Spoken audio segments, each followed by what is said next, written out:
જિલ્લા કલેક્ટર દિગ્વિજયસિંહ જાડેજાએ વેરાવળ શહેરના આયસા સિદ્દીકા રોડ પર બનતા ફ્લાયઓવર બ્રિજના કામમાં નડતરરૂપ તેમજ સરકારી પ્લોટ પરના દબાણો દૂર કરીને અંદાજિત ₹2.50 કરોડની આશરે 4,500 ચોરસ મીટર સરકારી જમીન ખુલ્લી કરીને સપાટો બોલાવ્યો હતો.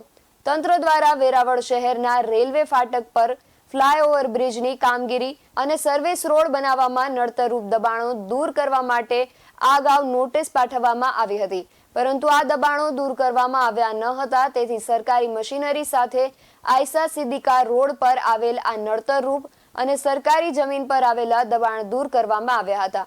દબાણ દૂર કરવાની કામગીરી દરમિયાન અધિક નિવાસી કલેક્ટર રાજેશ આલ, નાયબ પોલીસ અધિક્ષક વીઆર ખેંગાર, પ્રાંત અધિકારી વિનોદભાઈ જોશી, R&Bના કાર્યપાલક ઇજનેર સુનિલભાઈ મકવાણા, વેરાવળ શહેર મામલતદાર જેઠાભાઈ શામળા, વેરાવળ પાટણ સંયુક્ત નગરપાલિકાના ચીફ ઓફિસર ચેતનભાઈ ડુડિયા સહિતના સંબંધિત વિભાગના અધિકારીઓ ઉપસ્થિત રહ્યા હતા. વેસ્ટ એન્ડ ટીવી ન્યૂઝ સાથે ઉષા મેરાવડા, ગીર સોમનાથ.